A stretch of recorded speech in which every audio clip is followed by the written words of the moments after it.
Cool. And hello, mixing with Polly. Uh, I've seen you here and there. So wow, I feel truly honored to be in the presence of greatness. I don't know how valuable my mixing feedback would be in this context, but obviously everybody else oh, shush now. feel free everybody else to also give feedback. So we're gonna just play the track. So let's play the track. Yeah, I Hmm. would love feedback on this. All right, rock and roll. Oh man. Oh, baby, don't you know that everything's gonna be alright? Oh, Oh, he's not here. baby, don't you know that everything's gonna be alright? Rest your head on my shoulders. We've a long way to go over mountains, stormy waters. There is one thing you gotta know. Oh, baby, don't you know that everything is gonna be alright? Oh, baby, don't you know that everything is gonna be alright? I know you're hurting, I know you're troubled. I know the sea is rough and these times are treacherous. But you are the captain of your own ship. You are the captain of your own happiness. Leave your heartaches by the door. Let them sleep and die in peace. Let tonight refuel your bones. My sweet darling, remember this. Oh, baby, don't you know everything's gonna be alright? Oh, baby, don't you know that everything's gonna be alright? Everything's gonna be alright. Everything's gonna be alright. Everything's gonna be alright.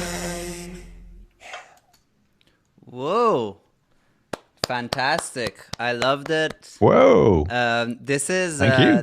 like, yeah, I can see what you mean. It's a sing along, like feel good music. Real good stuff as always.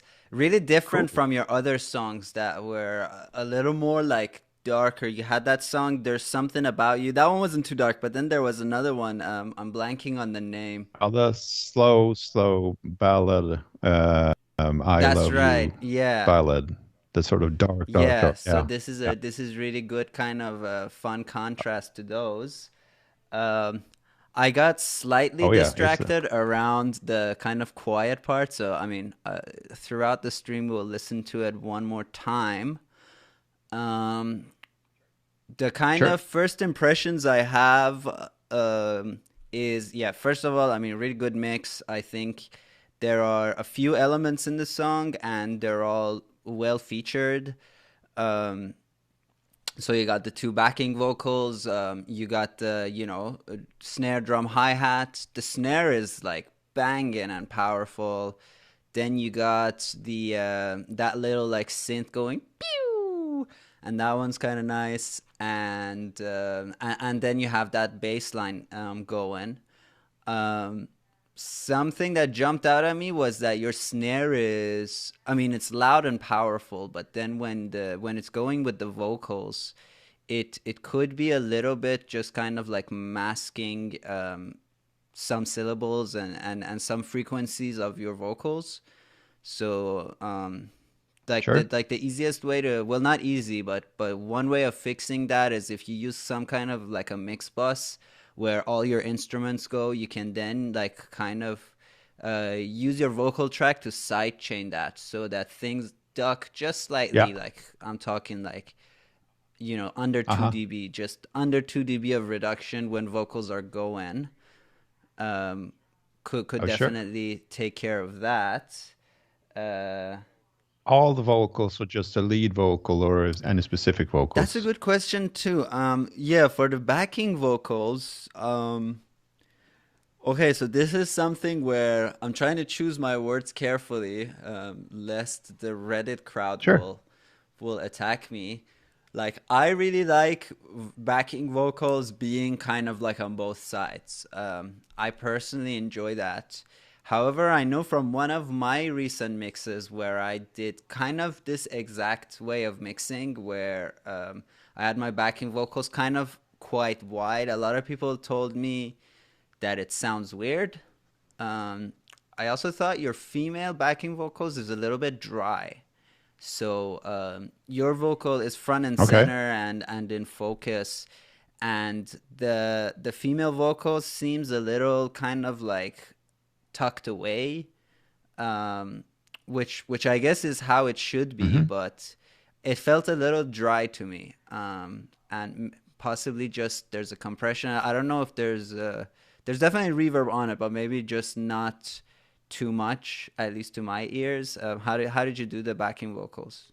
Oh, that was recorded by someone Mm, else. That's Sarah. She's a Fiverr.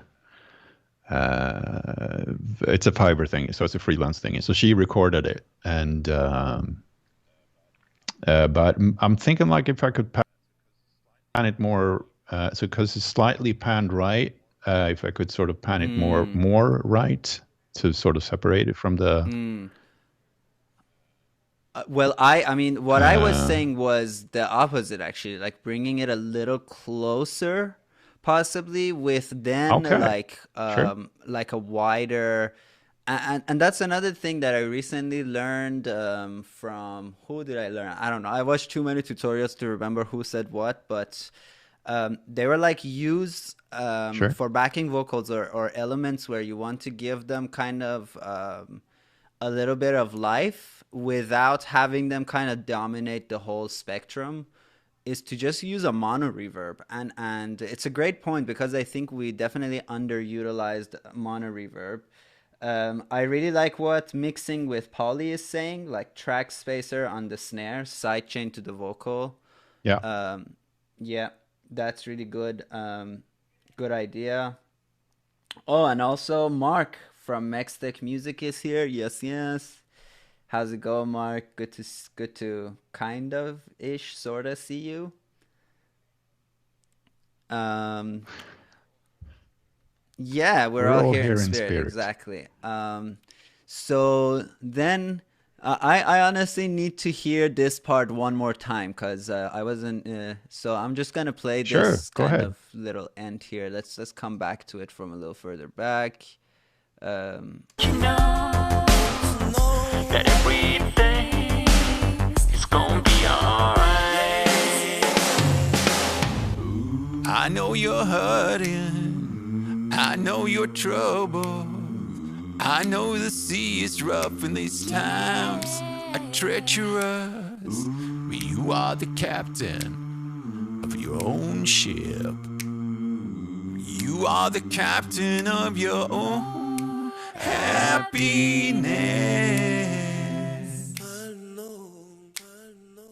Leave your heartaches by the door. Let them sleep and die in peace. Let tonight refuel your bones. My sweet darling, remember this.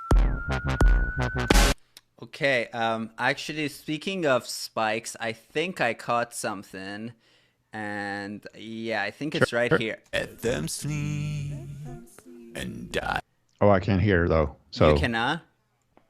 I've turned the sound down now. I've turned the sound down so it won't feed back. Maybe if I sort of there's a big delay between sort of my YouTube feed and Yeah, yeah, the Skype it's feed. about So 10 seconds, and that's so that there'd be no that latency. But well, I'll play it and I'll show you, and I guess you'll see it in 10 seconds. But right here, I see something. Let them sleep and die in peace. It says something like, let them sleep and die in peace. And I'll show you again what this would also look like in a spectrograph. Let them sleep and die in Yeah. peace. Let tonight refuel your bones. My Oh, and this right here, bones. The S on the bones kind of pokes out at me. It's a little bit oh, sharp, okay. and it's around like 5K, 6K. It just pokes out Uh-huh. like pokes out a little bit to me, and yeah, the P on the sleep is a little bit Oh, it's like that one. it's not technically a click, but it does kind of sound like a Yeah. click. Let's zoom into this bad boy. Yeah, it pokes out a little bit, so that's something you may want to let me make the waveform a little bigger. Um, Especially because the word is sleep, you almost want to do a little. You almost want to put your viewers to sleep. So it's not like a click per se, but it definitely he like well, it's not the right word to say. Reads like a click, feels like Hmm. a click. Yeah. Overall, I think general rule when you have like a quieter bit in your mix, where here it's almost only voice, um, then like you need to be also hypersensitive to all sorts of noise, whether it be background noise or like clicks and S's and things like that, because kind of in Sure. the context of like a really large busy mix, I don't even really bother with background noise unless unless I can hear it in the mix. So I won't go like turn down the high end of my guitar if it's got a little noise in it. If then when I am hearing it in the mix, that noise is a total non-issue.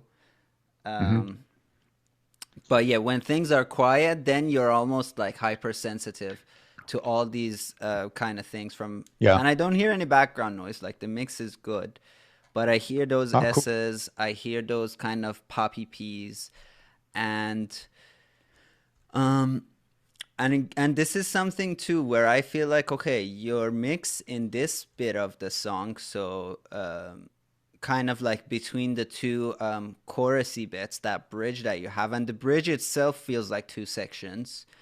Um, but once you get to this part of the song, you have a lot of sonic space. So you've taken the kick out, you've taken the snare out, you've taken the bass out. The bass is kind of being Yeah. replaced by like really bassy backing vocals, and those sound amazing. By the way, your voice is Yep. like you should do like Oh, cool. ad reads or trailer kind of voiceover. Yeah. Voiceover material. Yeah. So it like that Uh-huh. bass, that vocal bass is really kind of strong and sounds really nice. Um, but Oh, cool. overall, you've like created a lot of space in your music, and by space, I don't mean like panoramic space, but I mean you've created a lot of emptiness in your Uh, song that you can either fill with extra elements, but also if you're going for more of a minimalistic approach, you can definitely bring up your vocals, bring up the backing vocals, because they're not really competing with anything there. There's no risk of mhm. having the female vocal mask some element or vice versa. So I would definitely bring up the female vocals there. And do you have a guest male vocal on this track as well? Oh yeah. And I recorded it. There's this dude Okay, called cool. Linga Michael. Um, some He's doing the sort of Yeah, and ad those lib sound really thingies. nice. And that's something where, I mean, I've worked with Fiverr musicians, and I understand that it can be hectic, Hmm. and the quality of what you get is often like pretty good, and the price is often pretty low. But it's hard to kind of like direct them. But something I noticed with the male vocals is that when we come to the chorus too, the overall energy level of how they're doing the like response to your calling vocals goes Mm-hmm. up. So there's a definite distinction between how they're singing on the first chorus versus how they're singing in the end, where it's kind of like more epic. Mm-hmm. But with the female Oh vocals, yeah. I don't see any distinction. And that could be really nice if also the female vocal was hitting kind of some higher notes when you came to this last chorus. All right. I All don't know right. if you're still entitled to a revision or something. Could be something to ask. Um, Yeah. Other than that, yeah. So we mentioned the snare thing, and this is more of an arrangement comment, to be honest. But Sure. just at the end here, let's hear it. Everything is gonna be alright. So the drums is doing like a lick, da doom, and that to me is like it's preparing another rhythm to come in as it was doing at the beginning, but then nothing happens. So I would do that a little bit. I would do a kind of drum lick that's more how to say, that gives you a feeling that, and I mean this is like a little bit of a surprise. So if you're going for that element of surprise, then it's perfect. But otherwise, I would possibly rethink this lick to be something more like conclusive. Yeah, like ta ta ta, and then just like or like a little drum roll or something to kind of ease us and help transition into this kind of quieter idea. From Sorry, but is that from the bridge into the last From the chorus, Yeah, or from from the the first chorus chorus out to the out? first bridge. Mm-hmm. All right. All right. Okay. In terms of balancing, let's go with like a good old F6. I don't know, should work. I felt that your song's kind of subby area is basically only the bass. I was actually Mm-hmm. gonna So let's I mean check this out. I know your trouble. Rest your head on my head, on my shoulder. Mm-hmm. Okay, so what I'm doing now is I'm soloing your sub band, and that's around the 45 hertz. And let me just kind of sweep up and see what we're hearing.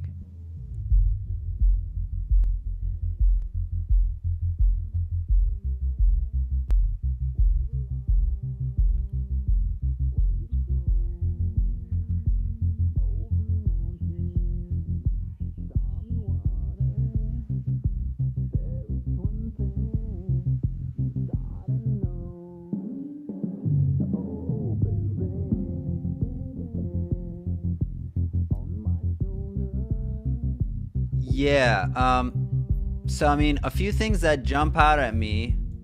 Let me actually keep sweeping up before I start talking.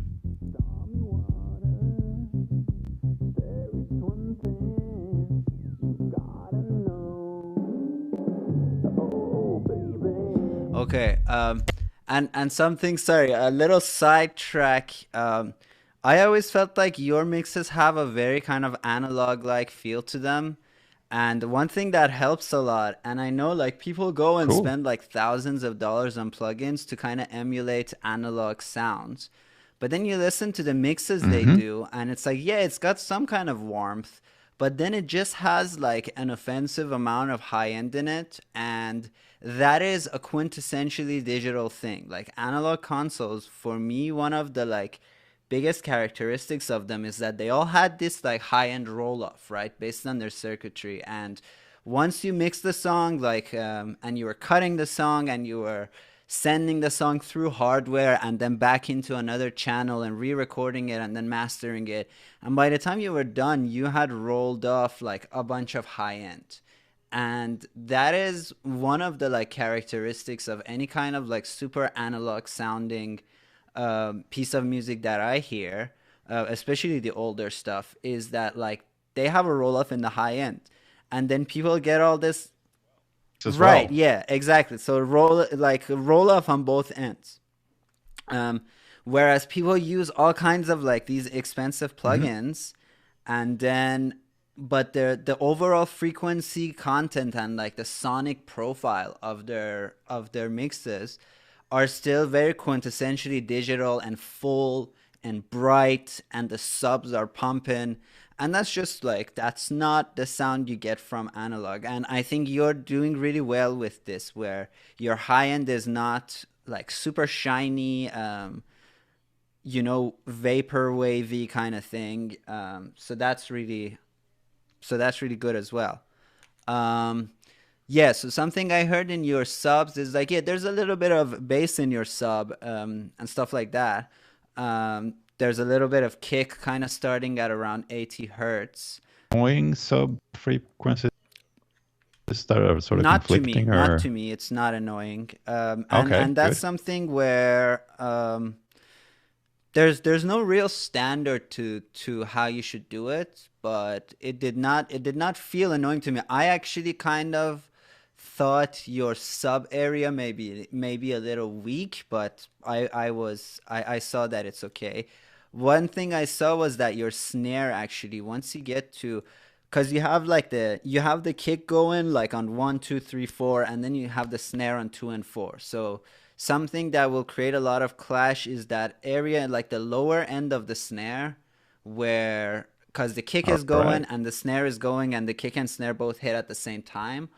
So you may want to high pass your snare Yeah. and get rid Oh, of a that's a good little point. bit of get rid of a little bit of the bass there, so that there's more like distinction, and when the snare hits, you don't lose the drums, and you don't get that like muddiness or whatever you call it around the 100 to like 150 hertz. What was I saying? Yeah, so your snares, like for me, the most kind of crucial bits of your snare live in, yeah, around 300K, as you say, and then around like 1K. And a really good trick to make sure those kind of frequencies aren't clashing with at least your main vocal is doing some kind of mid-side processing. So you let the high end of your snare go nuts in on the sides, but you take a little bit of it out Hmm. of your mids, so that your mids are more kind of reserved for your vocals. Because I think, well, again, I don't wanna say something and turn out to be wrong, but whatever, we're all friends here. I think if I sum this Any to advice is mono, welcome, more than okay, welcome. let let's Don't see if I worry, don't sum this worry. to mono, how much of the snare tail we're gonna hear. Oh, baby, don't you know that everything is gonna be alright? Oh, baby, don't you know that?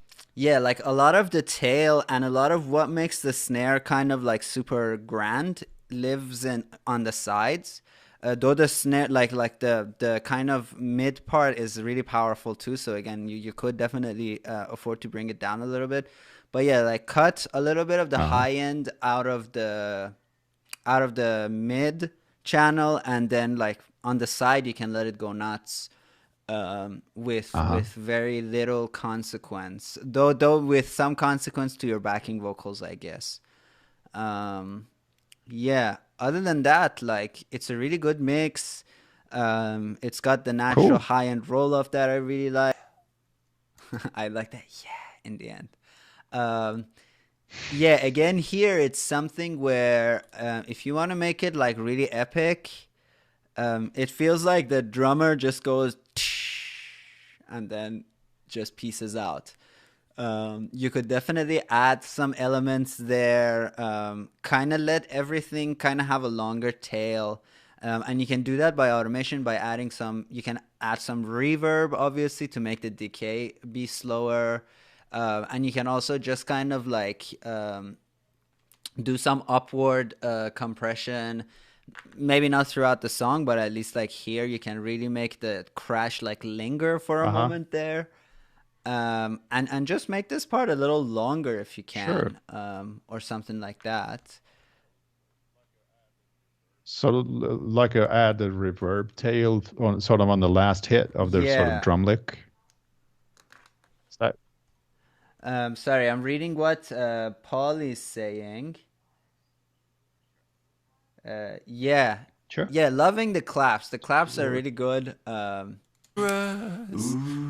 are the captain of your own ship.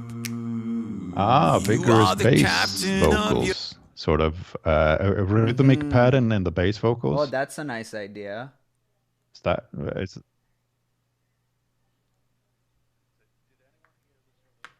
so? Did anyone hear the sort of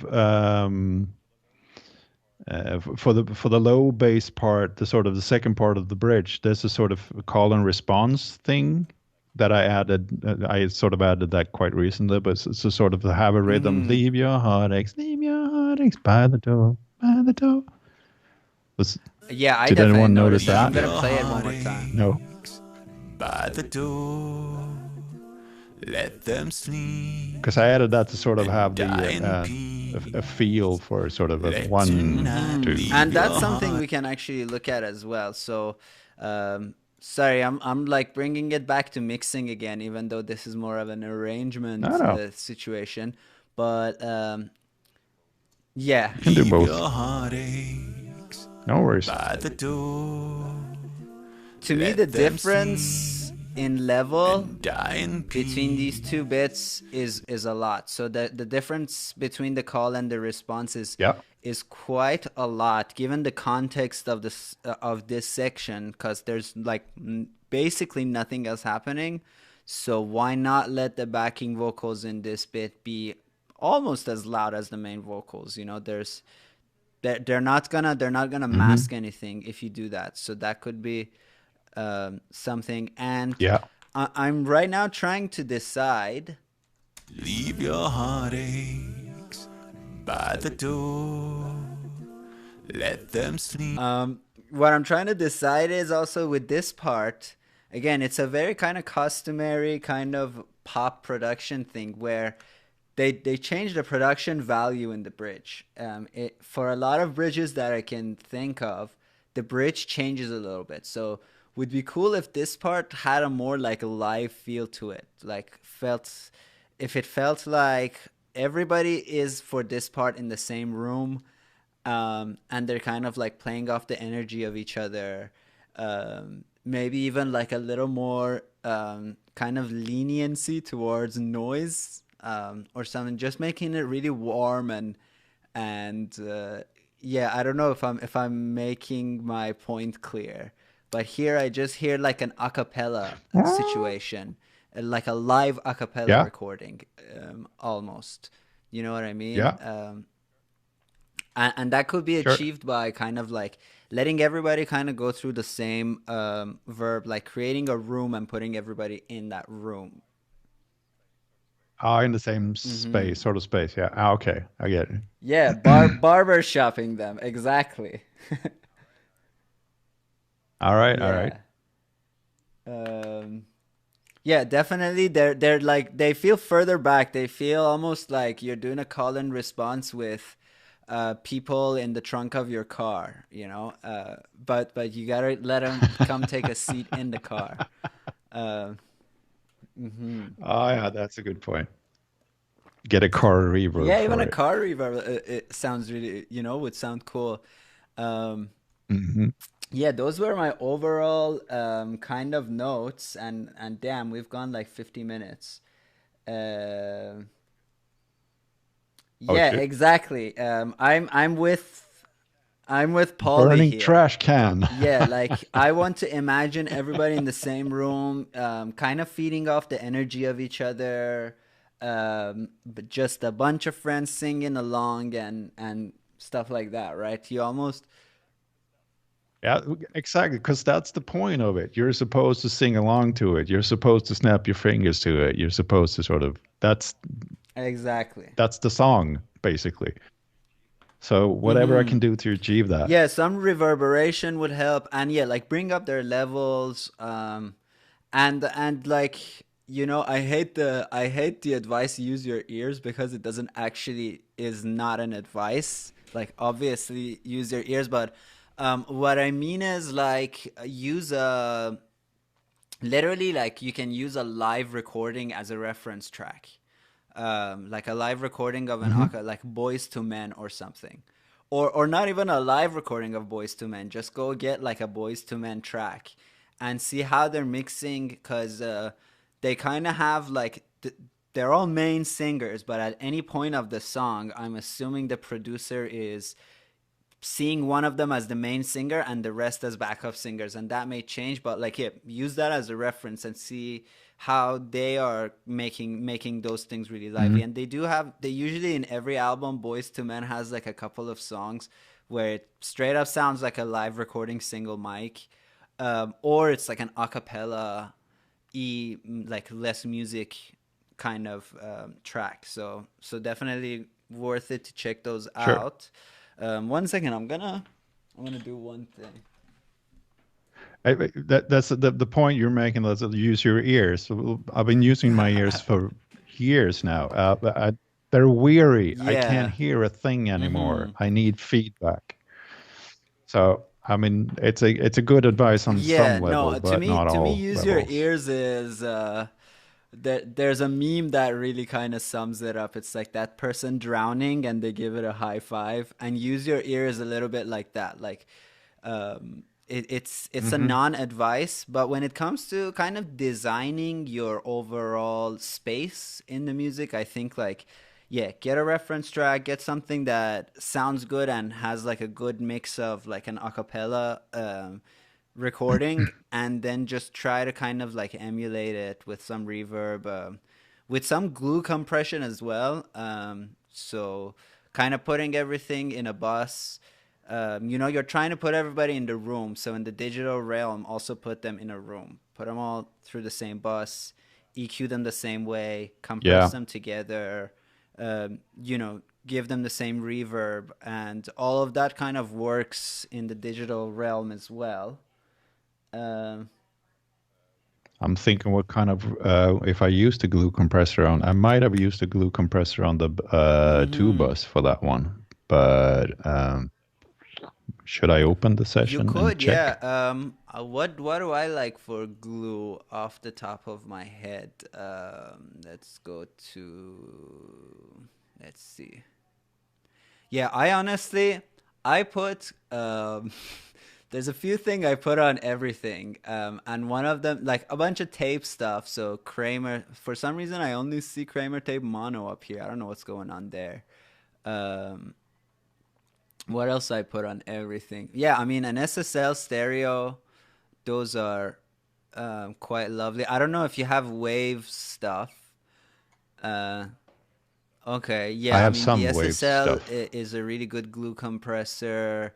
There's even I saw actually I gotta look at JSFX more. There is a glue compressor in JSFX if I'm not mistaken. All right. No? Actually, there's no glue compressor on the two bus. I'm just checking You can the try the Fairly Childish uh, JSFX or the 1175. I'd be lying if I said I had a ton of like I've used them a ton. I've just kind of seen them. mhm. But like give them a go.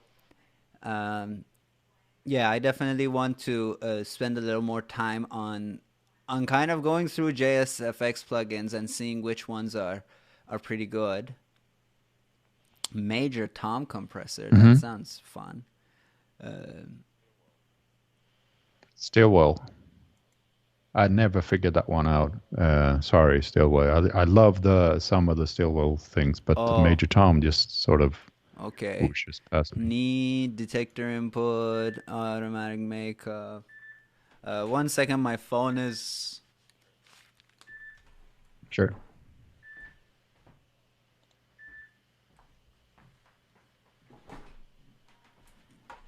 Uh, oh, let me read a little bit of the chat here. Uh, Yeah. oh, Billy Joel. Yeah, I think I've seen that too, Paulie. Yeah, that's from what is it? Mixing with the Masters, right? I've seen something on Billy Joel. Yeah, those are Okay. those are always so useful. if I wasn't such a cheap bastard, I would honestly be paying a lot more for mixing with the masters tutorials. Cause yeah, like in school and stuff, I the most I learned was when they would just open a session and they would just give us a tour of what's going on in the session. That was like the best thing for me, rather than going like, oh, like here is exactly how a VU meter works and how to exactly calibrate a VU meter, or this is Hmm. like the theoretical knowledge I enjoy having, but I can also read that. And it's really nice to just kind of do those tutorials where they just show you what they did and they just show you very specific examples that may not even apply to anything that you ever do, but still, I learned a lot. Um, Like I said, the sort of the issue I have is that I don't hear anything anymore. I've been sort of you write it, you record it, you arrange it, you start mixing it, and my ears are just weary. mm-hmm, I don't hear what I'm doing anymore. That's the thing. So if I got a mix, if I got a sort of a bunch of tracks to mix, I would have sort of a reasonably objective view of it. But and this is why I submit my mm-hmm. work for feedback, so I can have people tell me Yeah, and what's that's wrong with it. honestly like something that everybody should always do.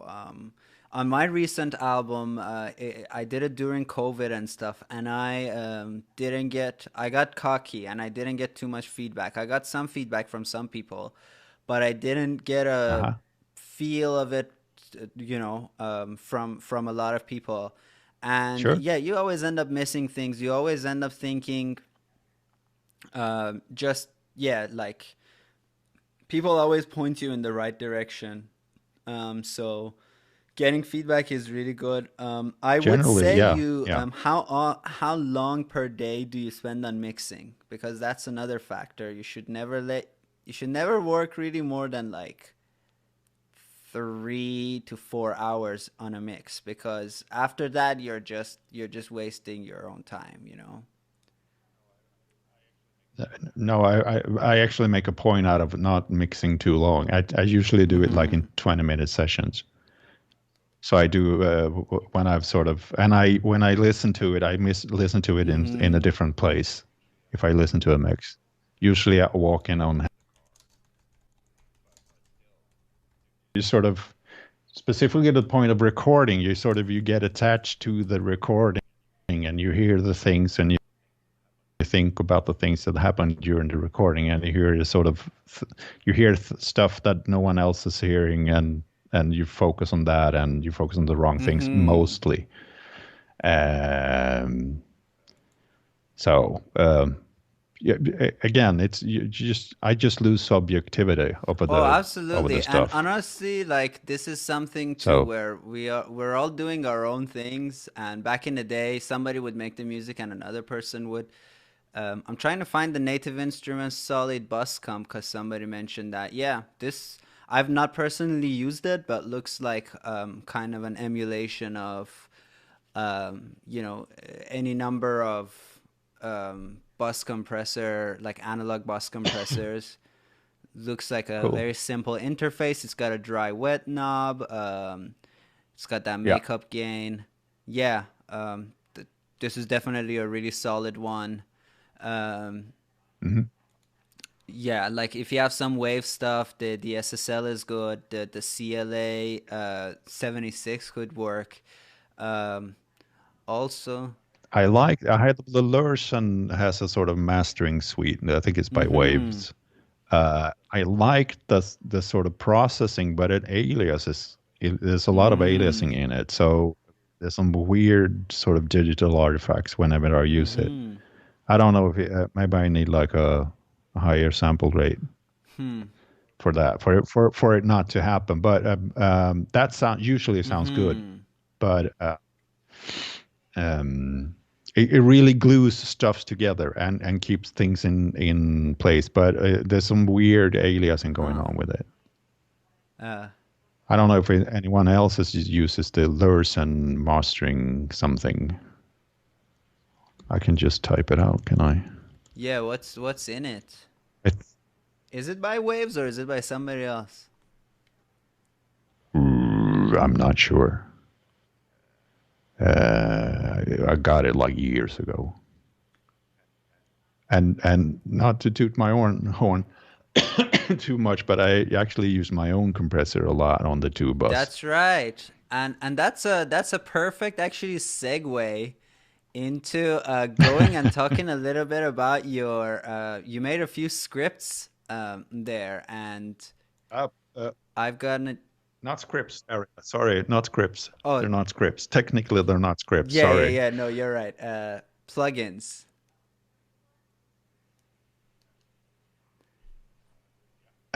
Yeah. So we're done with the mixing feedback, unless anyone else has something to say in the Oh comment yeah, section. definitely let us know. And I mean, we can flip flop back and forth between these things as well. Um, Let's see. Lursen. Lursen Master. I'm gonna Yeah, go I've not heard of Lursen either. plugin. Oh no, it's IK Oh, there you go. Multimedia. Okay. It's IK Multimedia. Ooh, looks. Sorry, I mean, looks sorry. can be deceiving, but this thing looks kind of sexy. I like it. Yeah. And I mean, honestly, when I was in school, you could rent out, you could borrow like Waves dongles that had like the entire Mercury bundle on them. So then when I was out of school, like Hmm. that's just what I got. And I never, some people say like UA stuff is good, like Native Instruments or IK Multimedia, they all have great stuff. And it's not that I'm saying Waves is the best.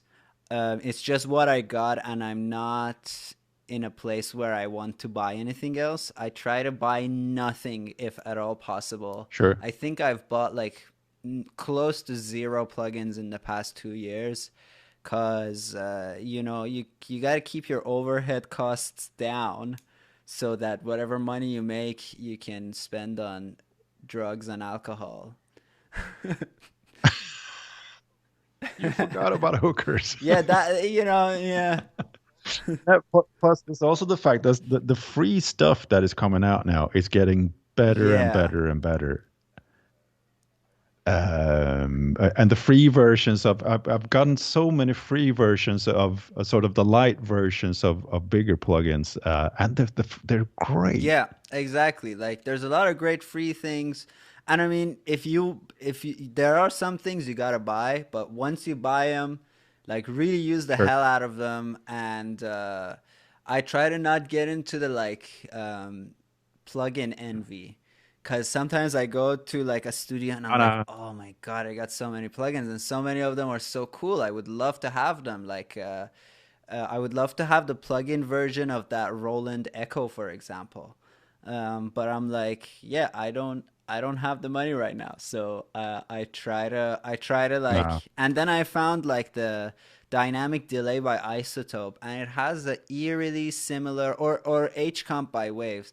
Both of them can get like, maybe it's not exactly authentically that Roland Echo sound, but I can get close enough to it that I would take that plus hmm, extra money in my pocket. Uh, you know what I mean? sure, yeah, yeah. Another sort of tip is to buy some hardware that has some bundled software with it. That's also a Yeah. tip if you need to buy hardware. I think that's where I got my, sort of the last sort of batch of plugins was with when I bought the Hmm. Audient Evo 4 interface. So I got a whole Oh, bunch of that's nice. I plugins for didn't that. know they sent plugins with that. Yeah, a lot of hardware Mm. has that, so you get bundled I software think with it. well, So I that's got a cool. Scarlett 2i2 gifted to me a really long time ago. Nowadays, basically I have an L12, which is not even, it's a Zoom device that's like a portable kind of mixing desk. It's not even strictly an interface, but it works as an interface. That's what I use. But I remember with the Scarlett, all it came was Ableton's like Pro Tools first, and then the basically demo version of Ableton. And I was like, All nah, right, all like right. not interested. But that's cool that they give you some plugins instead. Sure, sure. I gotta try the vitamin. I've seen some demos, sort of YouTube demos on the vitamin. I Some love people it. seem to love Yeah, it, so I should check that out Vitamin. definitely. I put it on many elements on their own. Is that a I multi-band can compressor or show it something, to you. or was it? Let's go. Vitamin. Yeah, Vitamin is a multi-band saturator essentially, and then it has width controls as well. Okay. So, um, I mean, yeah, I put it on single elements, and I also then put a bunch of it in on the mix bus, and I slap it on everything. And honestly, it's like I mean, we can try to just add some subtle vitamin to your track and see what happens. Sure. I'm just gonna turn it down so I can ramble over it. But yeah, your direct comes in here. You can adjust it if you want. And then I have these bands and I can adjust them. So you can inject saturation to any of these bands that you want. I like to kind of, yeah, like let's do 12. Maybe let's do it like this. So I can add a bunch of sub to this. And I can make it uber mono to give it some pump. Then maybe add, well, I'm adding way too much sub, obviously.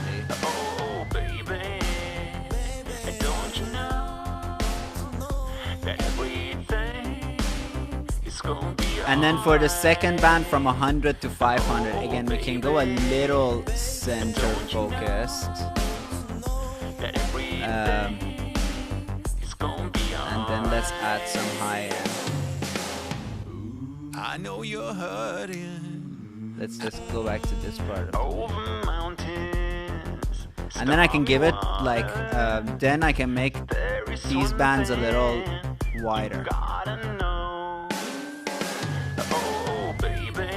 All right. It's a little much, and it's, you know, on I'm trying to just show you what it sounds like. On mixes, you gotta use it kind of very subtly, but I crank it on some of my instruments, especially like on a bass DI. I always feel like bass DIs are a little bit lame sounding, and I slap a vitamin on there, and suddenly it's like, yeah, saturator and exciter, exactly. Yeah, vitamin Cool. is quite amazing. And vitamin mono is, yeah, again, vitamin mono I use like after recording really dry sounding instruments, and it just gives it a little bit of something. But yeah, I put vitamin stereo on a lot of my buses. Even for mastering, I try to add, again, very subtle amounts of vitamin. Like I would never, like, you know, in the mix, if you're adding it to the entire track, you got to be careful with it and not go too high up. But it's, yeah, it's good stuff. And another thing you Awesome. can do is like you can bring the direct all the way down, and then you're just hearing the like saturated bits. And that works on some elements, especially on sound effects. That's what I like to use. I can take like a sound effects of like, you know, that kind of classic heartbeat sound effect that everybody uses. And then you bring down the direct and you just crank the vitamin on it. And suddenly you got like a really nice, like I can't explain it, but it sounds pretty good. I definitely need to Yeah, check that out. I just noticed one thing is that when I open my plugin, my effects browser, nobody can see the chat. So I want to put the chat right here. Yeah, we're learning as we go, folks. And thanks for being with us. Thanks for bearing with me as I'm trying to figure this stuff out. And all of that, you know, hopefully with time we get better at streaming and we'll do more streaming. And I put our faces on another place as well. Why not? I'm always like, should I block the master fader? But then I'm like, whatever, we're just chatting. Sure. No problem. Should we talk the plugin? Sure, let's talk plugin. So yeah, I'll just let you talk about them. I have silent treatment here if you want to start with that. Sure. Uh, I started coding to learn. So I wanted to learn to code. And I thought a fun way to do that would be to code plugins. Sorry. And I started with a couple of tutorials with the JSFX. So it's Reaper. It's Reaper only, and just took it from there. Learned a bunch of stuff and found out a couple of cool things. And this is one of the plugins that I've made. So it's a noise gate that works on different principles than other noise gates does. So it has a softer sort of attack and release. So it has a different detection circuit and has a different sort of on and off circuit.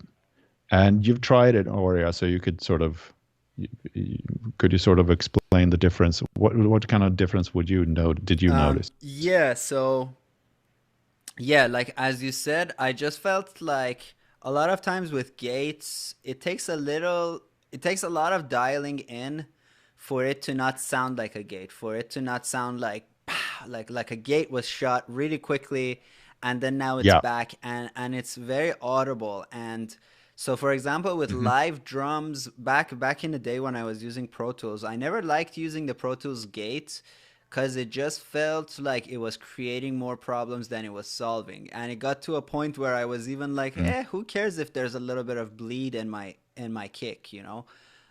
Because I was Hmm. uber annoyed by how not transparent the gate was. It really kind of brought attention to itself. And I know, like, you know, I'm not saying I'm the best at gating, and I definitely understand that maybe a lot of the issue lies with me, or at least back in the day when I was using Pro Tools, I didn't know it well enough. But yeah, like the gate made itself known, and this gate feels a lot more transparent. With the dialing it in, it like much easier because all you got is really these two. You know, you can play with the detection speed, but I haven't done that yet. So I'm really just kind of dialing two things. And you also have these cool indicators. There's like one called Sweet Spot, and there's also an Yeah. indication of how much you know, how open or closed the gate is. So at 100 it's Yes. fully open, right? Yeah, at Yep. 100 it's Exactly. fully open, and at 0 is fully closed. And I also Yep. brought in some noisy recording. So there's a noisy like bass guitar Yeah. that I have. I actually added a little noise to it as well. And I have one of my old songs All right. that we recorded using a Nagra. So it that also has, Oh, you found yeah, that yeah, I recording. got it Cool. sent to me, and that also has some noise in it. So we can check the noise out on both of them. Let's see, which one should we start with? Yeah, your Because your choice. You made a good point. Sort of traditional gates. They're sort of on and off. They turn off when they turn on. It's a big spike. So you get that sort of square wave thing that aliases, and you can adjust to sort of pre-attack and stuff like that. But this one turns on very relatively slowly. So in digital time or computer time, it turns on mm-hmm, really slow. But for a sort of for our human hearing, it's not that slow. But there's not that sort of initial spike, and there's not that spike when it sort of turns off also. So that's the point with mm-hmm. it. So that's probably why you didn't like the Pro Tools. That was the sort of initial spike. So it goes from like 0 to an absolute value Yeah, of something. exactly. Within a But few this one, milliseconds. so This feels like riding. within 0 seconds, within That's right. sampled Yeah, rates, I would exactly. say. Um, this feels like So automation writing almost. So you mentioned that you yeah, like when you were testing the plugin, you were using old analog recording. So maybe let's try with the full recording. yes, So let me just sure. turn this off and let's hear a little bit of it.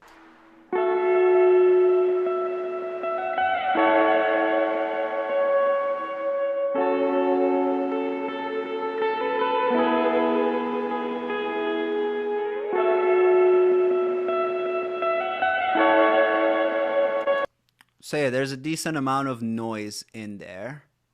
Um, I have no audio though, so you're in charge. are you still hearing via the your t like are you hearing the delayed version? Okay, so you'll Yes. hear that in a second. Um, if anybody here is like a live streaming legend, definitely let us know. How I can make that delay less, because I'm not very well versed in all of that, and I've never done a Skype live streaming session, so this is also a first. But okay, we got some noise. I'm gonna just actually set this to all the default values and let's play it. So I gotta find the sweet spot first. So I'm assuming I gotta bring the bias down. I just sort of slam it on, and it usually works fine, actually. Let me just loop this first bit of the song.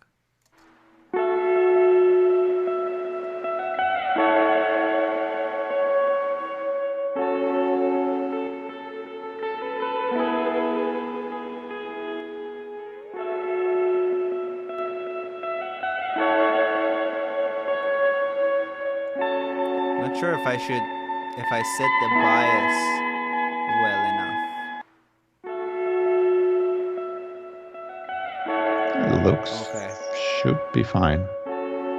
Maybe you Okay. should up the threshold a bit, from what I see.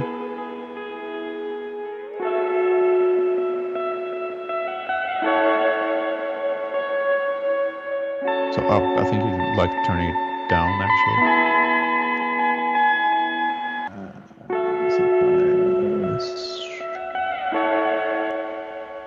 Oh, or maybe that's the delay. I feel like at 40, it's kind of I'm hearing something rather substantial happen.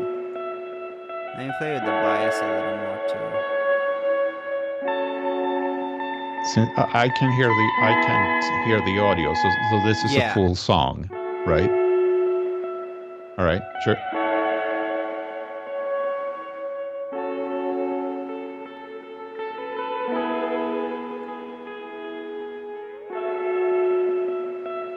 So essentially, the sort of gate should be fully like open.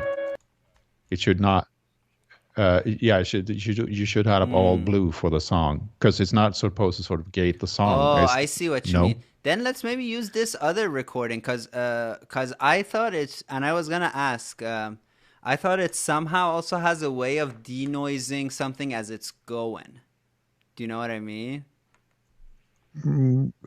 Yeah, I think I know what you mean, Okay, but okay. it's not a just a noise denoiser. gate. So Okay, well this should be better, cause I got this guitar record. Well, it says guitar. It's a bass recording.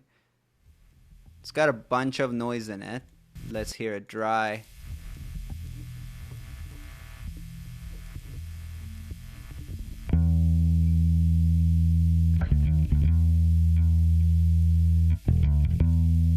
Something I received a while ago, and I feel like it's not fully dry. Like it's very over compressed, and I mean we can check by the.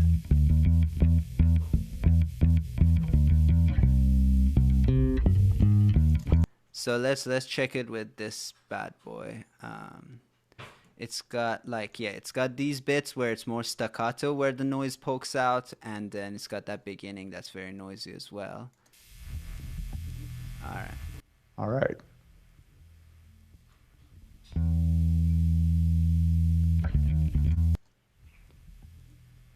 I think the threshold needs to go up, right? Or no, go. Sorry, at 100 the gate is fully open, right? As regarding to the metering, yes. Oh, the bias is too much.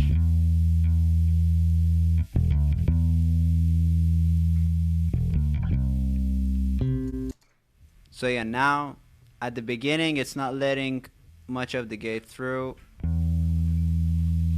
and then it's like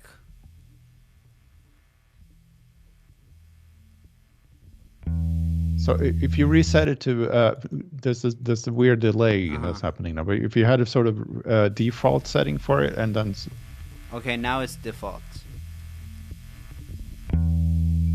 how's that working? It's not. It's 100% open when the noise is happening, and then yeah, the bias goes like way off the charts when the gate is when the song kicks in. So I'm assuming I should bring down the bias. Yeah, try that. Okay, let's try one more time.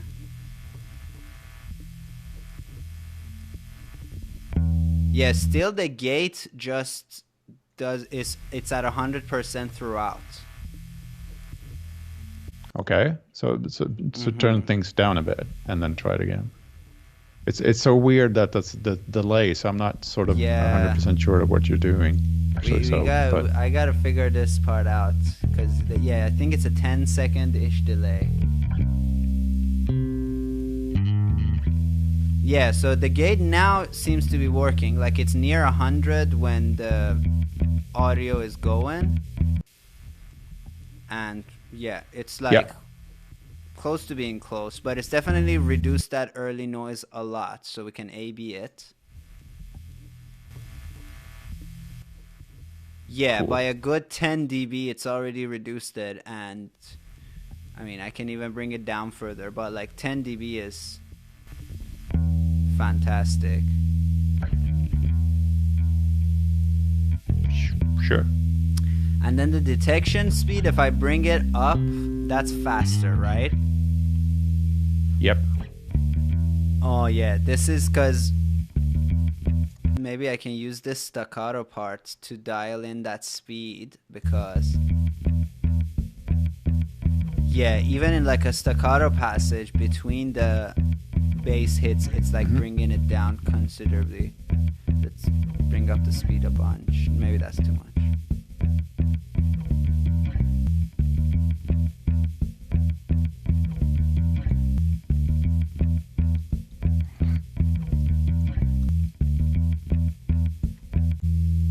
Yeah.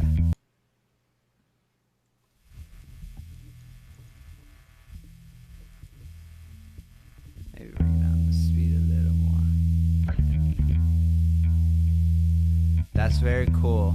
I'm very curious to open the edit bit. Ooh boy. So I what? like I'm going under the hood, so to speak. Sure, sure. Yeah, this is also something weird and new that's happened with my Reaper, where the background for my like scripts are very bright. It's just very bright, and I hate it, and I don't know how to fix it. I didn't change my theme, or I didn't use the theme tweaker at all.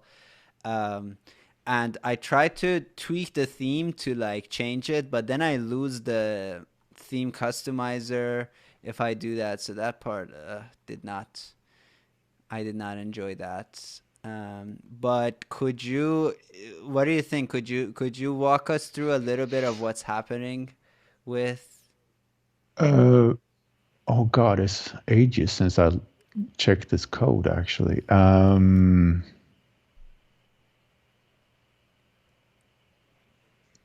And with the delay and all, maybe I should sort of should open the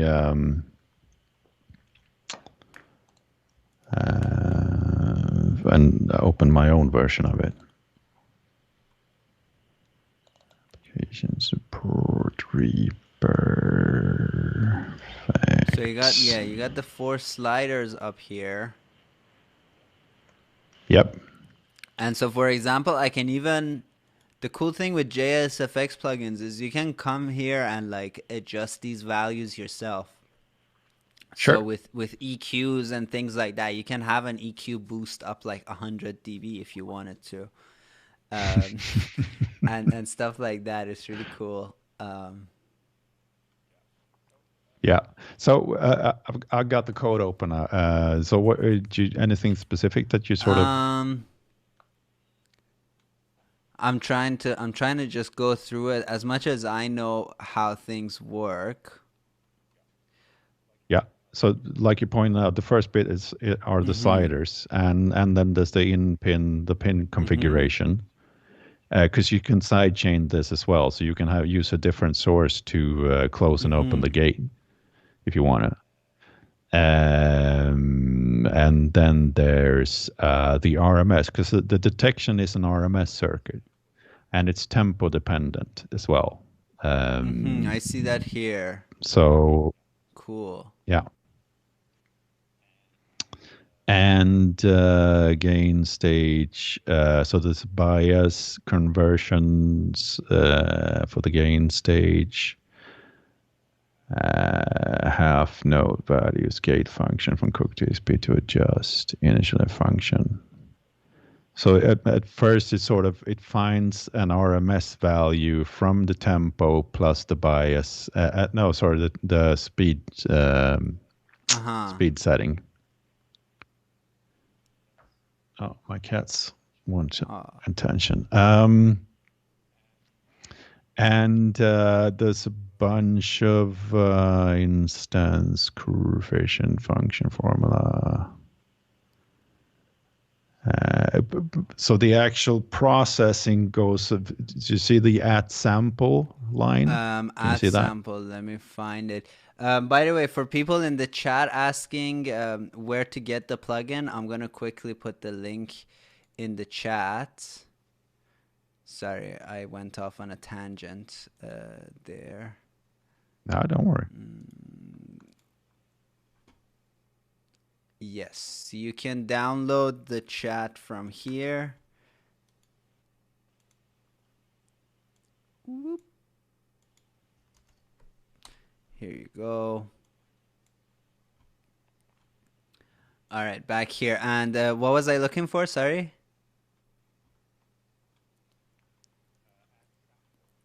At Add sample. sample. I may have gone too much down.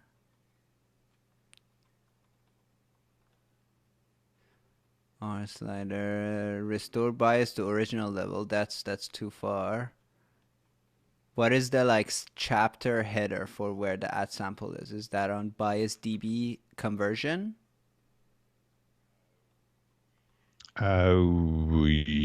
The header. Do you have a different? Let's see. Where? Oh, the feed is delayed, so I don't know where you're looking. So there's at the bottom. There's a lot of Ah, yeah, yeah, GFX yeah. code, which is the and on top of all the GFX code is the actual processing. So the GFX is Mm-hmm. the graphics. Oh, this is still the graphics. SPL10, SPL10. I'm trying to find the add sample. Note calc, RMS 0 set, da da da da. Nope, I did not find it. I may be really dumb. Or that's been established, but How much do you know of coding? So if we discuss the code, does anyone else in the chat yeah, know that's a coding? good question too. Are people interested in it? I'm really interested in learning more. I know some Python coding, and with All JavaScript right. and with like at least as much as like JavaScript, like JSFX, and I know it's not JavaScript. Sorry, the Mm-hmm. as like JSFX scripts, I can read enough to be like, oh, if I want to customize this compressor to let me use the ratio of like 200 to 1, I know what to go and change. um, so like I All actually right. was thinking that I would change the increments of your bias dB to like half a dB, so I can Sure. just come and change this line. So the first number in this line is the minimum value, then it's the maximum value, then it's like the increment that the fader moves. So Yeah. So you're in the slider section. So yeah. that's at the top. You wanted to change a gain setting, Yeah, set I just changed bias. that to half a dB, to half dB. So basically, it goes up and down in half dB Sure. values. Again, Yeah. same thing with like the gate threshold. It goes from 0 to 100 Hmm. in increments of 5, so I can make that more fine by just changing this last value. Or if Sure. yeah, basically, I guess this third slider is just like a drop down menu. And I used to use Max MSP, so I learned quite a bit in Max MSP, and I wish, Max MSP has like a deal going with Ableton. Otherwise, I bet Reaper developers and Max MSP developers, but or maybe I don't know. I hope Reaper and Pure Data kind of get into bed together so that we can have some Pure Data integration happening in Reaper. That would be really nice. Oh, cool. Very dope. Do you want to show us the delta as well?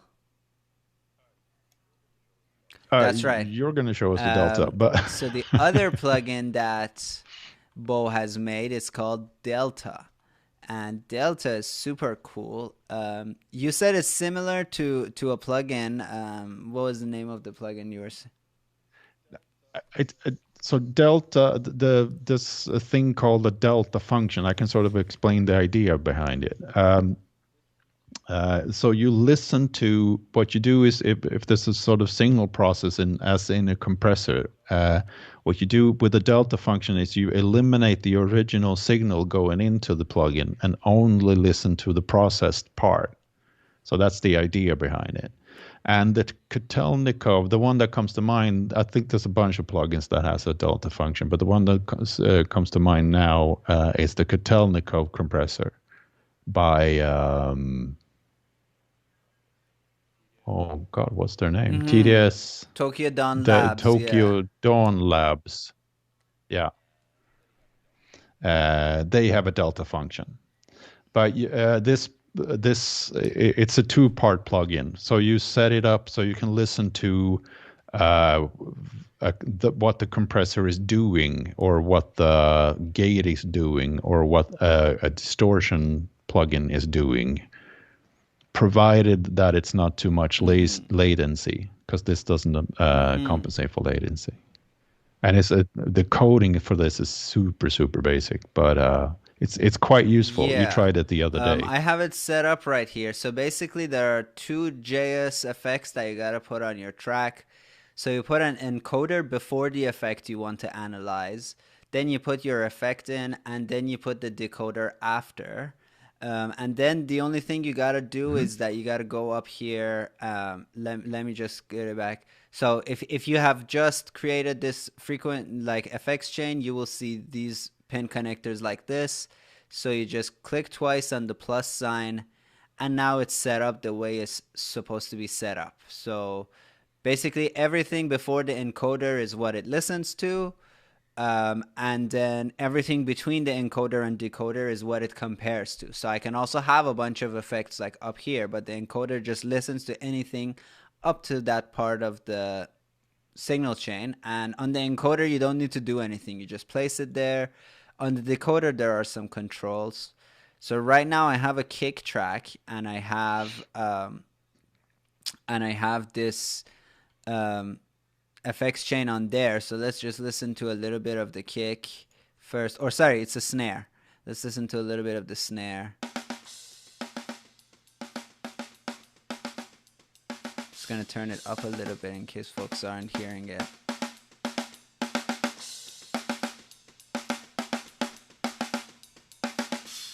And if I turn on this signal chain, now we're not hearing anything because basically Delta is seeing no difference. But as I start to move the compressor, you're going to start hearing things.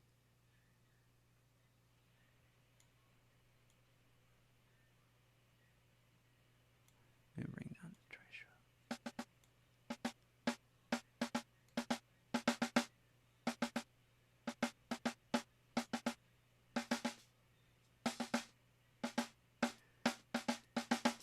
Yeah, so basically what you're hearing right now is only the part the compressor is affecting. So this is really good for example, seeing if I'm how much of the transient I'm killing, you know? So I can turn this off for a second and listen to the snare. kind of notice the transient. And yeah, I'm killing a lot of the transients, so I may want to reduce the attack a little bit.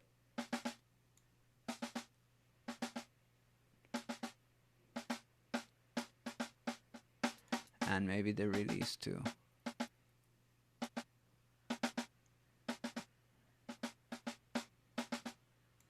And oh, right now my ratio is 13. Well, we don't want that. Also, a good thing to do is sort of it's way easier to time attack and release with the beat as well, not just sort of sound wise. You can sort of time it. It's easier to hear the timing of it. And if there's a distortion plugin, it's super obvious if a plugin is aliasing with this thing, because you hear only aliasing if it's way too much, or it's this definite screech or really distorted in the wrong way if you use this. So it's sort of a detective tool. Yeah, like right now, I started causing a little bit of that because I was playing with the pre-comp. Okay. Yeah, and there are some controls on the decoder here. What are those about? Because sometimes a plugin adds volume or sort of takes away volume, so you can compensate for that with the decoder.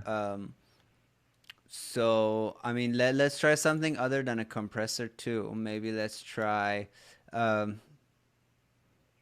Yeah, I just got this. This was something that actually John Tidy's mailing lists.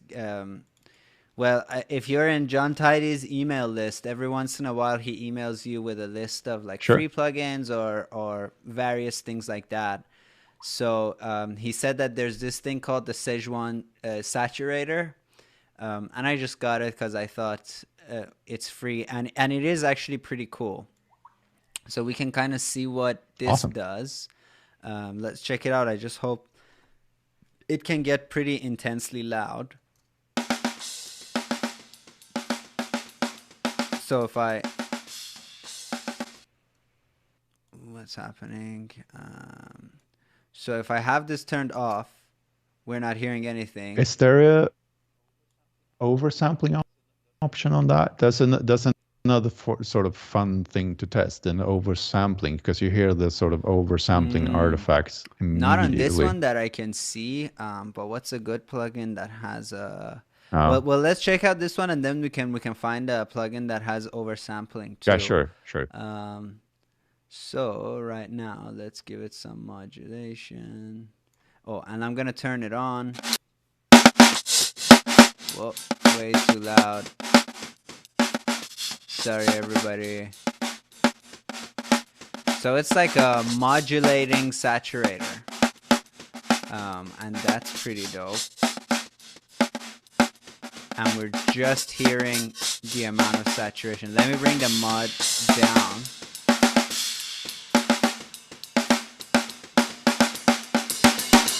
And you can just hear the saturation.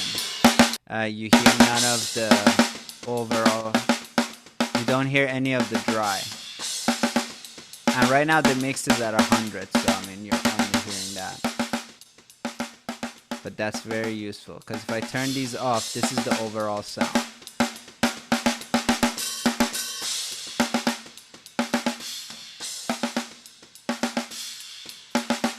And then once I turn these on,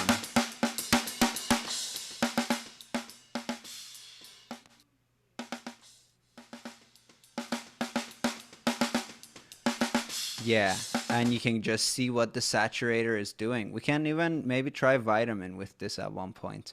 But okay, what's a good oversampling plugin? Any ideas? I'm drawing a blank here. Do you have the Vibe EQ? No. Who's that by? Oh no, I don't have that. I basically only really have wave stuff. The issue with that though is that some of the oversamplers they add latency. This doesn't sort of take Yeah, I'm latency. trying to think of one that doesn't add, cause like my brain went to all sorts of limiters, but they all add latency because they have like a look ahead. Yeah. Um, let's just go through my EQs. Let's see if we got anything.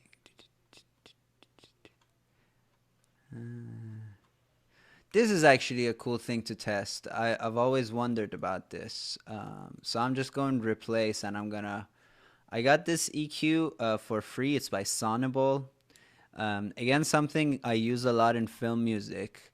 It has this proximity knob, and basically what the proximity knob does is that it can fix recordings if they are recorded from a little bit further away, but it can also make things sound further away if you want it to sound like that. And it uses a Okay. mixture of Cool. EQing, but also some envelope shaping and possibly some reverb as well. So we can see what that does as we play with it. So I'm again playing it, and right now nothing's happening, so we're not hearing anything.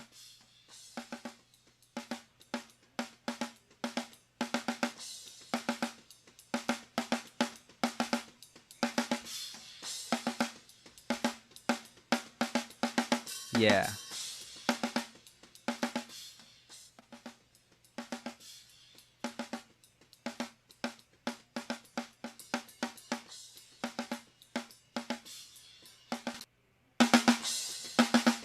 Yeah. Now you can hear what it's doing.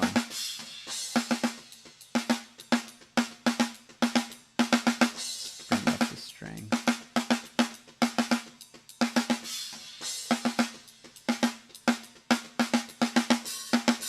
That's really cool.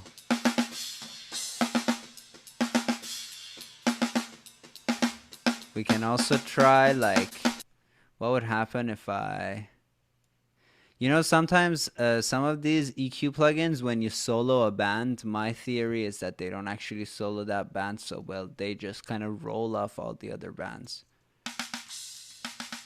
So Okay. right now, if I start soloing this band,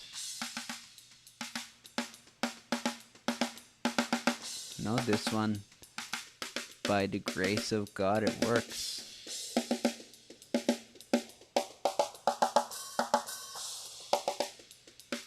It's very nice. Let's try it on Vitamin. Since we were talking about Vitamin, we can Sure. really see what Vitamin does. Hopefully, there might be some latency thingy with that one Let's because just it's a use a complicated Vitamin one. mono, because this is a mono track. Yeah, it could be, because right now, basically when I'm doing nothing, we're already hearing some things.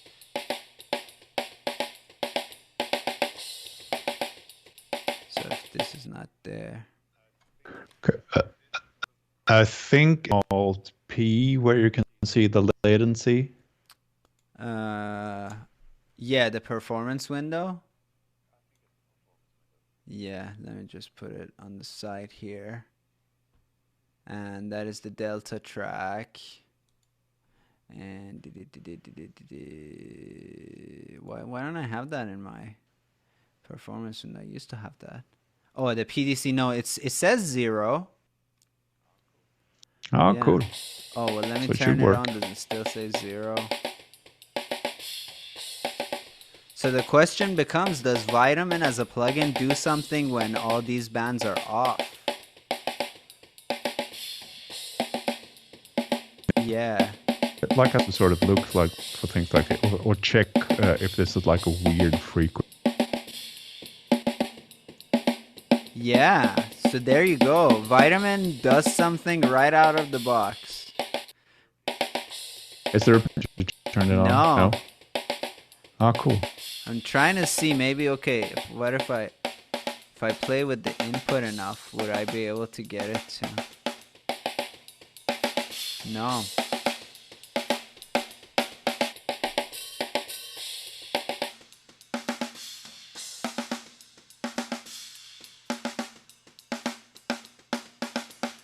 So there you go. There is something that Vitamin does even with all the bands turned off.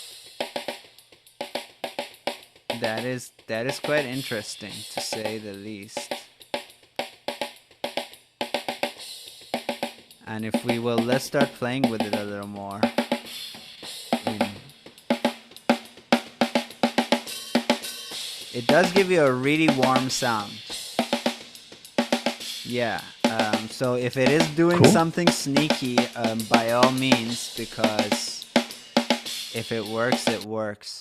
And I mean, with a plugin like Vitamin, obviously I can also turn the direct down. But yeah, as you said, this is like a detective. So I want to kind of, um, I want to go and think about all the plugins where I'm like, yeah, this plugin is doing something weird, and just find out what the weird thing exactly is. Mm-hmm.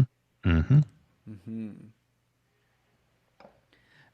The link that's in the chat, kind of right on the bottom, is where you can go and download these plugins if you want.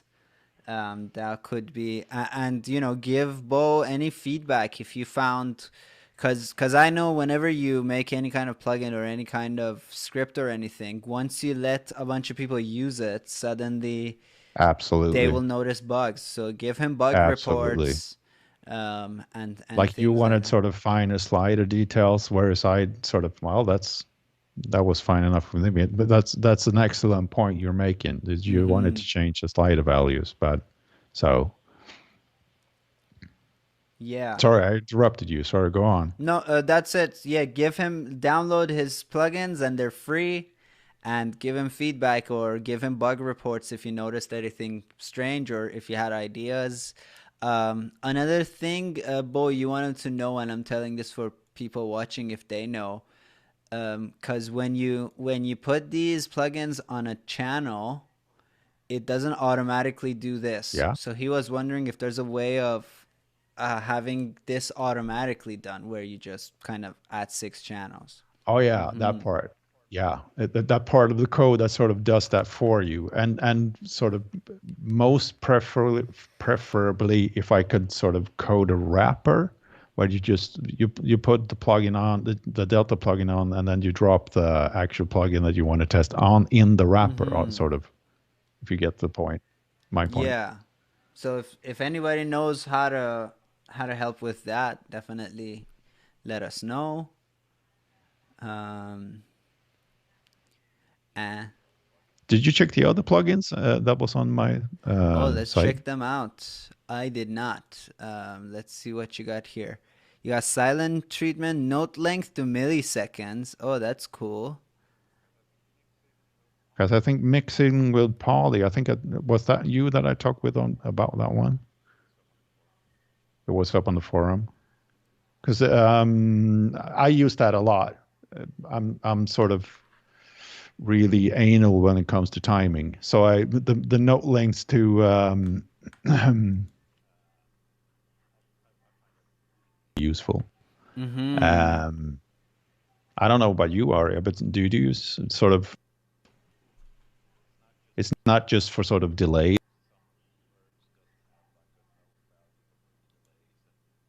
Kind of set when I sort of ballpark compressors, I usually use like milliseconds, Mm-hmm. sort of note I lengths. remember they just taught us the formula for that, and I Yeah. used to before I got into the world of audio, I was like a poker player, so I just All do like right. kind of You do that. offhand, like I just do the calculation, so it's like, yeah, BPM All with right. All with right. 60,000 divided by BPM. I can do that quite fast for like most calculations, but also I'm not anal on it, so I just Oh, ballpark that's it. But all right. All right. okay, I'm gonna put that here. Let me download. What is this Air Window Tempo Paradigm? Oh, that's a Okay. long story. You should read the that it's a formula for finding Oh, tempos that interesting. work. And that's, yeah, you should read the If you go to where the plugins are on the web I'm page, in again with the download delay, and stuff I'm not here sure where you are page. right now.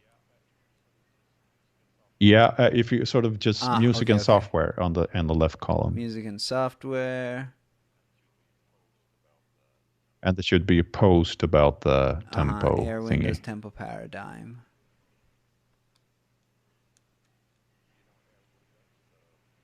You know Air Windows, the plugin No, can't say I manufacturer. do. Oh, he's really cool. He has a Q&A every Monday. So Chris from Air Windows, I'll definitely check that out. I'm just gonna put it here on the site so that I.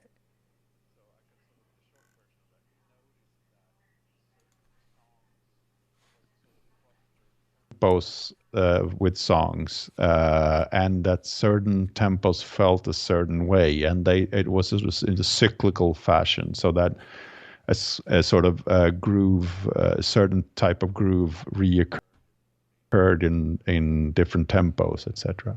And we bounced that back and forth and came up with a formula for different Mm, feels. So you drop that in your replay if you and you find a that's tempo interesting. basically if you want. So I yeah, know I definitely know what you mean. Like it feels like, if you're around like 60 BPM, it feels a certain way. And then as you go up, it starts to feel yeah, faster. But then it's like at one point, if you go to like 120, like, and this is not taking a recording and doing that because obviously that has a, but as a musician, once you're at 120, the feel starts to yeah. change back to 60 almost. Um, But that's twice the tempo from mhm. 60 to 120. But this is sort of a reoccurring. Um, are you sort of downloading the plugin? Yeah, I downloaded it. I'm gonna put it over here.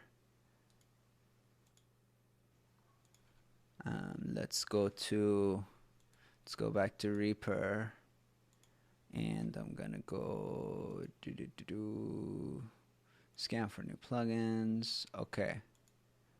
Um, what is it? Tempo. Yeah, Air Windows Tempo Paradigm. Why not we try it with your Yeah, track?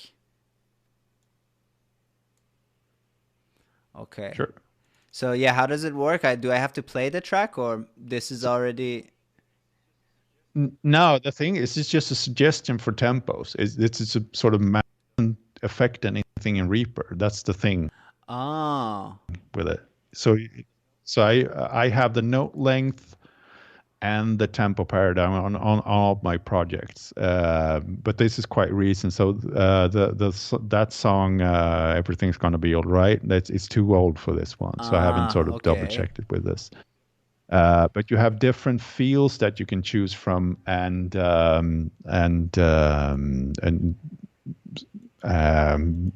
what's it? You sort of up the tempo with the other one. So if you want something groovy and stable or something unstable in feel Oh, and it tempo, goes through. you pick. Okay, I can see. So when I adjust the parameter, it's going through Yeah, the like parameter. That was. it's not going linearly. It's going like, okay, so 66 and 76 and then 88 have this like groove and lively feel. Okay, that's cool. Yeah, I gotta read this blog post. I'm also gonna put it on the yeah. chat because that's definitely pretty interesting. Why didn't it open that for me? Oh, there it is. Yeah, I'm gonna check this out, and for everybody else who want to check it out Yeah. too, I'll paste it. Did you take the note length as well? Yeah, I took that somehow. It didn't show up in my new plugins. Um, or is it one of these? No. Oh, I just type in length, then it pops yeah, let's supposed to do pop that. up. Note length to milliseconds. Okay.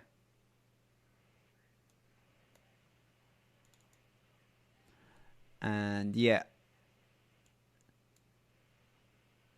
So like I want to know it detects the tempo from your It That one Mm-hmm. detects the tempo. Yeah, exactly. So the tempo that the Mm-hmm. project has, and then you can choose the note value, and you get the straight value, the dotted value, That's the pretty triplet cool. value for that. That's really nice. Um, So it's a yeah. simple calculator for you. So instead of doing the math in your head, or there's web pages with, I think there's like an iPhone app where we can do that. And since I'm on Android, I can't use the Mm-hmm. iPhone app. It's just So, really, it's just a great thing to have like right on Reaper, and um, yep. there is something that I've seen. Oh, Tompad Music Math. I don't know if people have seen this. So yeah, this one I think is similar, but I like the interface of yours better. This can be a little overwhelming. Okay, there's an actual like Yeah. music math thingy So it's as a called, yeah, plugin. Tompad Music Math, and it All opens right. this, and can you dock this? No, unfortunately you can't dock it. And so yeah, if I want to know in 100 BPM what what a dotted fourth sounds like, and then it tells me here, Yeah. and then it has another one. This one's pretty useful too, actually. So on the what is G5 in frequencies, and it tells me it's 783.99. Oh yeah. Oh cool. Useful thing. I should probably make a tutorial about this. But when it comes to the BPM, I like yours better just because this is a lot of info kind of, and this is very easy. Does Like does his detect the tempo Reaper? No? um You right have to now it says 100. Let me type let it me in. change the tempo and see if yeah, it's detecting tempo from Reaper. All right. So pretty useful, but I mean, also I guess yours works with, um, let's see. I guess in both cases, what I would not mind having also is something where you can, if you want, so like for it to detect the BPM, but for you to be able to change it if you want it to. Mm-hmm. Okay, sure. Yeah, very dope. Mm-hmm. That's a good point. I Mm-hmm. hadn't even thought of that. But yes, see, so there you go, folks. We got 5 people watching. I'm honestly, I thought it's like gonna be 0 people watching, so 5 is a achievement for me. Thanks for being with us, and I hope you had fun. I had tons of fun. I learned a bunch of things. Yeah. Oh, me And there you too. go. Note length to milliseconds. This one is pretty dope to have. Just things like this. I would just put on my monitoring effects, and then that's basically on all my projects, and it's tucked away. It's not bothering anybody until I need to use it. Yeah. Um, so there you go. That's a cool thing. And Music Math by Tom Pad does a similar thing as well. Awesome. Should we wrap this up, because I'm also a little bit hungry? All right. Oh, yeah. Yeah. It's Cool. fine by me. I'll wait a little bit, because if anybody has questions or requests for tutorials, or if anybody wants to tell me that, any opinions about the live stream, or ideas for future live streams, or requests for things for both to script, or sorry, for plugins to make down the line, Haha. whatever it is, let us know. Lay it on us. You got 3 thumbs up. What? That's Three cool. thumbs up. That's good. Yeah. Yeah. I requested you do a thing on frequency Uh-huh. Yeah, graphs. and metering, right? Yeah, metering it because there's a lot of they look very, very Mm-hmm. different. Different sort of spectrograph is one thing, but the sort of the frequency graphs. Right. Do you mean like, cause from what I initially thought that you mean like the meters, like the RMS meter versus the peak meter, versus a VU meter. Oh, Not so okay. much that. So it's more like the frequency graphs. So EQs, different EQs look different, and the sort of the JSFX looks one way, and there's the sort of different plugin manufacturers that have different. They all look Mm-hmm. different.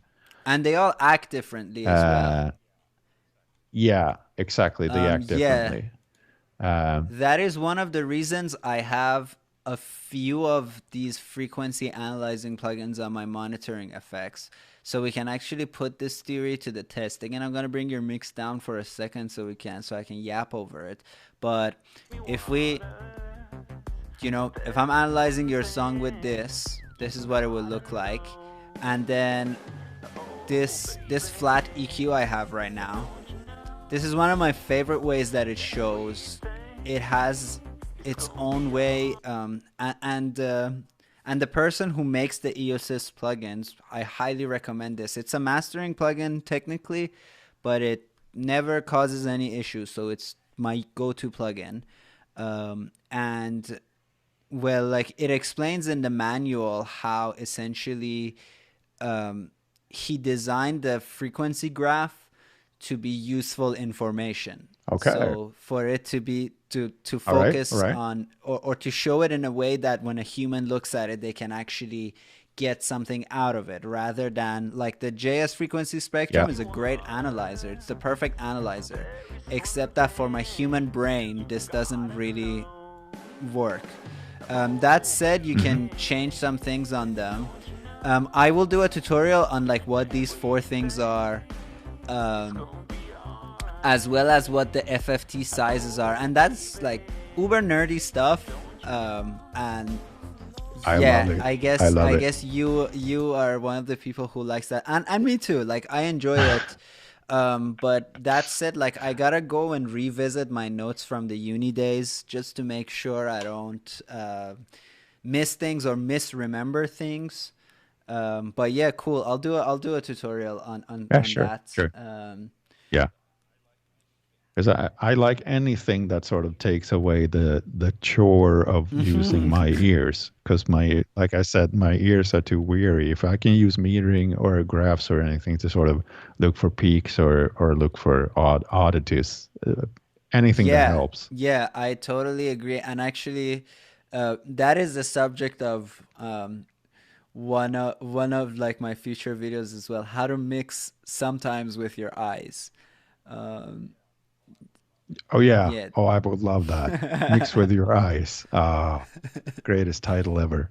You'll be Oh slaughtered yeah, on gear sleds. like I can't wait for the backlash that I should probably post some of these on Gear Sluts. I usually post on Reddit and then on Facebook. So All yeah, right. okay. So that's coming up. Anybody else? I didn't hear Cool. anybody else ask anything, but thanks for being with us. Mixing with Polly, Mark, Tattoo Orc and Band. We're quite a tightly knit community, so I feel like I've had like kind of one-on-one chats with a lot of you, and yeah, I feel like I know you all. So this felt just like hanging out in COVID times. Yeah, it was a Oh, nice hangout. I enjoyed cool. myself. Um, Cool. Maybe we should have more people on yeah, Skype that's a next fun time. idea.